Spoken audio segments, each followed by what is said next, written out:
Welcome to பெரியம்மா சமையல். வாங்க இன்றைக்கி நம்ம வந்து சுழியம் செய்ய போகிறோம். அதுக்கு என்ன தேவைன்னு பார்க்கலாம். இப்போ கடலைப்பருப்பை வச்சு நம்ம சுழியம் செய்ய போகிறோம். இப்போ வந்து இந்த கடலைப்பருப்பை வந்து 250 கிராம் எடுத்து வச்சுருக்கோம். அதே மாதிரி வெல்லம் வந்து இதில் ஒரு கப்பு கடலைப்பருப்புக்கு 2 கப்பு நம்ம வெல்லம் எடுத்துக்கலாம். இப்போ வந்து இதை கழுவிட்டு குக்கரை நல்லா மூடி வச்சு ஒரு 2 விசில் 3 விசில் 2 விசில் வச்சாலே போதும். பருப்பு ரொம்ப குழையக்கூடாது. வச்சு நம்ம வேக வச்சுக்கிடுவோம். நல்லா டேஸ்ட்டாக இருக்கும். இந்த சுழியம் பண்ணும்போது ரொம்ப டேஸ்ட்டாக இருக்கும். நல்லா ஸ்வீட்டாக குழந்தைகளுக்கு பிடிச்ச மாதிரி இருக்கும். நமக்கும் சாப்பிட்றதுக்கு ரொம்ப நல்லாயிருக்கும். இப்போ கழுவி தண்ணி வடிச்சிட்டு தண்ணி ஊற்றி நான் குக்கரில் வச்சுக்கிறேன். பருப்பு மூங்குற அளவுக்கு தண்ணி வச்சா போதும். இந்த அளவுக்கு தண்ணி வச்சு 2 விசில் இல்லாட்டி 3 விசில் அப்படி நிப்பாட்டிட வேண்டியதுதான்.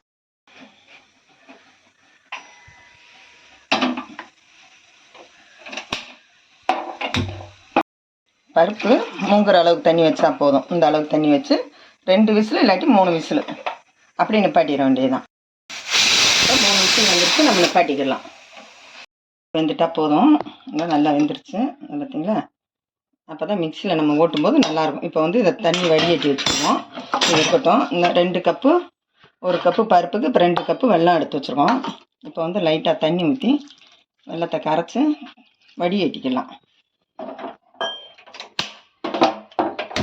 கரைஞ்சி வடிகட்டிட்டு அப்புறமா செய்யலாம். கரைஞ்சிருச்சு, நம்ம ஸ்டவ் ஆஃப் பண்ணிட்டோம். இப்போ வடிகட்டிக்கலாம். இந்த மண் இல்லாமல் வடிகட்டிட்டோம்னா சாப்பிடும்போது பல்லில் படாமல் இருக்கும்.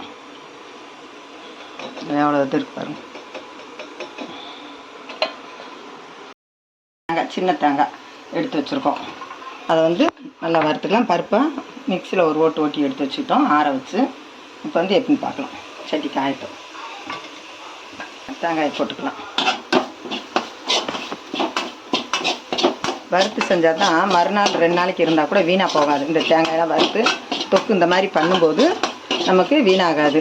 சும்மா அப்படியே நம்ம உடனே தேங்காயை வறுக்காமல் தேங்காய் துருவி பருப்பை உடச்சி பிசைஞ்சோம்னா அது நல்லா இருக்காது. அதனால் இந்த மாதிரி செஞ்சோம்னா 2 நாள் 3 நாள் இருந்தால் நல்லாயிருக்கும். டேஸ்ட்டும் நல்லாயிருக்கும். இந்த மாதிரி செய்யும்போது தேங்காயை கொஞ்சம் நல்லா வறுத்துக்குருவோம். தீயை குறைச்சி வச்சுக்கலாம்.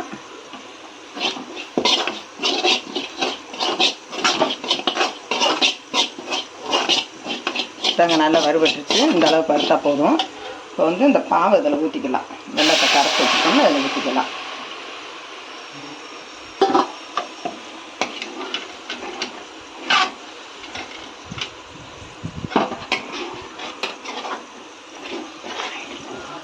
நல்லா கொதித்து வரும்போது நம்ம கடலை பருப்பு சேர்த்துக்கலாம். கொஞ்சம் கொதி வரட்டும்.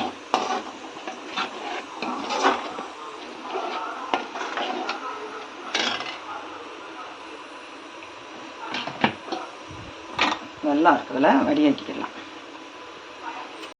கொதிக்குது. இப்போ கடலை பருப்பை நம்ம அதில் சேர்த்துக்கலாம்.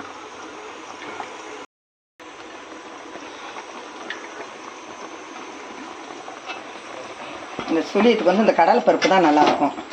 இந்த மாதிரி இப்போ நல்லா கிண்டினோம்னா கெட்டியாக வரும்.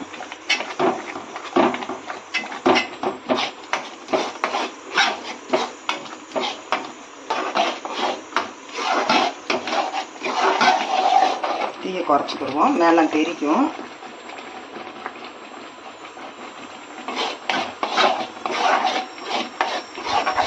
கிண்டும் போதே கொஞ்சம் ஏலக்காய் பொடி சேர்த்துக்கலாம். வாசனைக்கு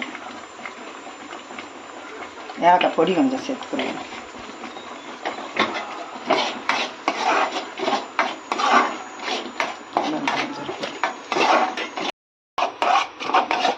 நல்லா ஒன்று போல கிண்டினோம்னா நல்லா கெட்டியாக வரும். அப்போ நம்ம இறக்கி வச்சுக்கலாம்.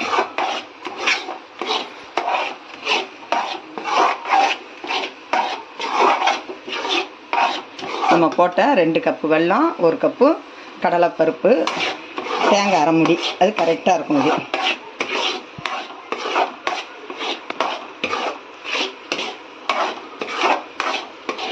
2 கப்புங்கும் போது உங்களுக்கு 1/2 கிலோ வெல்லம் கணக்கு வந்துடுது.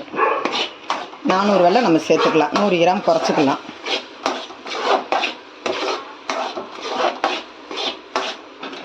திரண்டு வருது. இன்னும் ஒரு 2 நிமிஷம் இருந்தால் கரெக்டாக இருப்பாங்க. பக்குவம் கரெக்டாக இருக்கும். அப்போ நம்ம ஆறும்போது கட்டி சேர்ந்துடும். உருண்டை பிடிக்கிறதுக்கு கரெக்டாக இருக்கும். இந்த அளவுக்கு இன்னும் 2 நிமிஷம் ஒட்டலை பார்த்தீங்களா, ஒட்டாமல் வருது பாருங்க. தீபாவளினா எங்கள் வீட்டில் இதான் ஸ்பெஷலு. ஆனால் இன்றைக்கி உங்களுக்கு வீடியோவுக்காக இன்றைக்கி செய்கிறேன். அடிக்கிறதுக்கு நாங்கள் பிள்ளைய வந்தாலும் இந்த இதுதான் கேட்பாங்க, சுளியம் போட்டு கொடுங்கம்மா, ரவை பணியாரம் போட்டு கொடுங்கம்மான்னு. அதனால் இன்றைக்கி உங்களுக்கு வீடியோவில் இது போடலை நம்ம வீடியோவில், அதனால் இன்றைக்கி வீடியோவுக்காக இது பண்ணுறோம். கரண்ட் வருது, இன்னும் ஒரு 2 நிமிஷம் இருந்தால் கரெக்டாக இருப்பாங்க, பக்குவம் கரெக்டாக இருக்கும். அப்போ நம்ம ஆறும்போது கட்டி சேர்ந்துடும், உருண்டை பிடிக்கிறதுக்கு கரெக்டாக இருக்கும். இந்த அளவுக்கு இன்னும் ஒரு 2 நிமிஷம். ஒட்டலை பார்த்தீங்களா, ஒட்டாமல் வருது பாருங்க.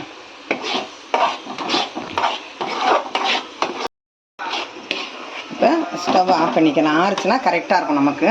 இப்போ ஸ்டவ் ஆஃப் பண்ணிக்கலாம். இதுக்கு வந்து செய்கிறதுக்கு வந்து தொக்கு ரெடி பண்ணிட்டோம். இப்போ மைதா மாவு வந்து இப்போ ஒரு 150 மாவுக்கு எடுத்து வச்சு நம்ம எவ்வளோ தேவைப்படுதோ கரைச்சிட்டு அந்த உருண்டை முக்கி போட்டு தேவையான அளவுக்கு நம்ம கரைச்சிடலாம். மொத்தமாக கரைக்கணுங்கிற அவசியம் இல்லை. இப்போ இதுக்கு வந்து கொஞ்சம் சால்ட் சேர்த்துக்கலாம். ஏன்னா மேலே இருக்க தொக்குக்கு வந்து சால்ட் வேணும், நம்ம சாப்பிடும்போது அந்த உப்பு தன்மை இருக்கணும். அதனால் இது மேலே உள்ளதுக்கு சால்ட் சேர்த்துக்கிறோம். ஒரே ஒரு சிட்டிகை மட்டும் ஆப்ப சோடா சேர்த்துக்கலாம், அவ்வளோதான். இப்போ மாவை கரைச்சிக்கிடுவோம்.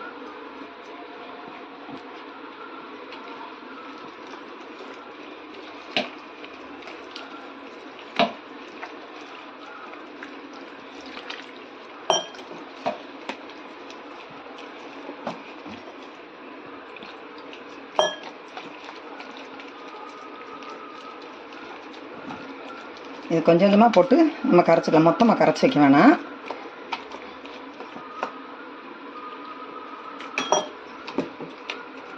இந்த அளவுக்கு இருந்தால் போதும்.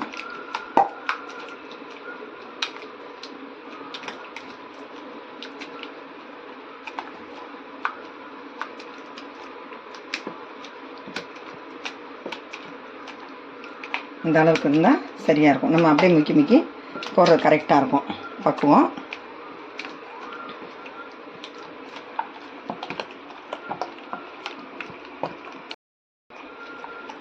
கட்டி இல்லாமல் கரைச்சிக்கிட்டாச்சு. இப்போ வந்து அதை உருண்டை போட்டு வச்சுக்கிடுவோம் தொக்கை. இங்கே எண்ணெய் காஞ்சிருச்சு. இப்போ வந்து எப்படி பண்ணுறோன்னா இந்த மாதிரி நல்லா இந்த மாதிரி செய்யணும்னா நமக்கு ஈஸியாக இருக்கும் பாருங்கள். இவ்வளவுதான். இதை ஒரு முக்கி அப்படியேவும் போட்டுற வேண்டியதுதான்.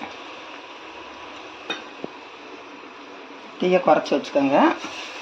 நீங்கள் ஒரே தடவையில் 4-5 கூட போடலாம். நம்ம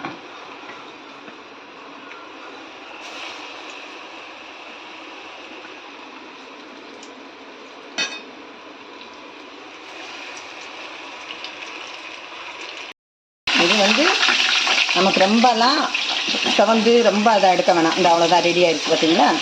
போட்ட ஒரு 5 நிமிஷம் கூட ஆகாது. போட்ட 2 நிமிஷத்தில் எண்ணெய் காஞ்ச உடனே அப்படியே எடுத்துட வேண்டியது, அவ்வளோதான், முடிஞ்சிச்சு. இப்போ வந்து ஒரு பாத்திரத்தில் எடுத்து வச்சுக்குவோம். ரொம்ப டேஸ்ட்டாக இருக்கும். உடனே வெந்துடும். போட்ட உடனே தீயை குறைச்சி வச்சே பண்ணுங்கள். இப்போ அடுத்து எல்லாத்தையுமே இதே மாதிரி போட்டுக்கிறேன் நான்.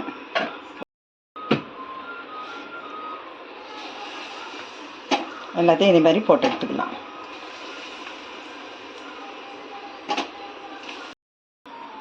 இப்போ எல்லாத்தையும் நம்ம பொரிச்சு எடுத்துக்கிட்டோம், எல்லாத்துலேயும் செஞ்சு எடுத்துட்டோம். இதே மாதிரி நீங்களும் வீட்டில் ட்ரை பண்ணி பாருங்கள். இந்த வீடியோவுக்கு ஒரு லைக் போட்டுருங்க. பெரியம்மா சமையலுக்கு ஒரு சப்ஸ்கிரைப் பண்ணுங்க. செம்ம சாஃப்டாக இருக்குது. இங்கே பார்த்தீங்களா, அப்படியே பிச்சாலே அவ்வளோ ஒரு இதாக இருக்குது. இதே மாதிரி நீங்களும் வீட்டில் செஞ்சு பாருங்கள். செம்ம டேஸ்ட்.